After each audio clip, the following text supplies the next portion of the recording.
called to see a friend of mine. I was trying to do two things at once.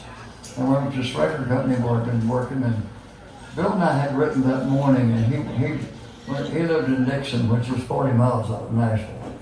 And so I went over to this friend of mine, and he was talking on the phone to some people, and he was setting up times to meet with competitors. And I said, what are you going to do today? I'll show up at the same time. He said, golf course, I don't know, I'll think of something. I said, can I use your phone? And I picked up the phone, called Bill, and I said, we got a write tonight. And he said, it'll keep till morning. I said, no, it won't. So we decided to meet at 8 o'clock. And so we got together in the writer's room. We were the only ones in the building. We had keys. I thought we were anyway. And we got down to toward the end of this, and we was just kind of putting the finishing touches on it. There was a knock on the door. And I thought it was the janitor. And I said, Bill, just hold what you got. We're almost finished here. And I'll tell him to come back and clean the place up in the morning. And let's finish the song.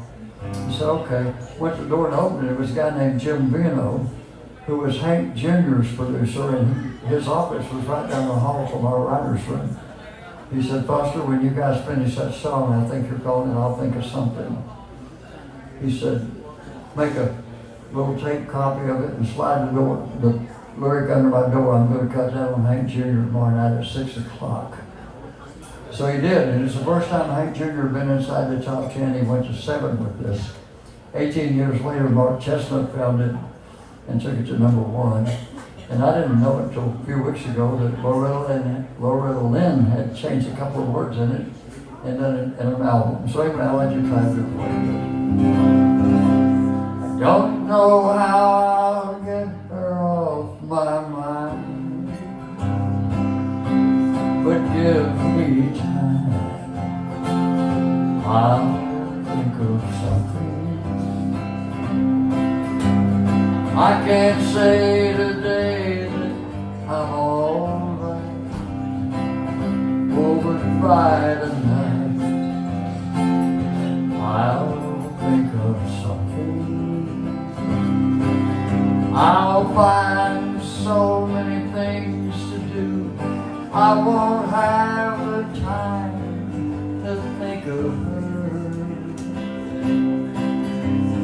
Then if she's still on the mind, I'll try to drink enough to drown the hurt. And if I don't, I'll think of something. Where do I go for love that I still need, now that I'm free? I'll think of something.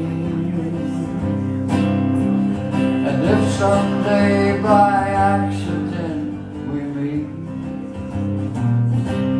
and I can't speak, I'll think of something. If I can't say a word to her, I'll blame it on this lump that's in my throat. Then standing there, what will I do to hide my love and help, but it won't show?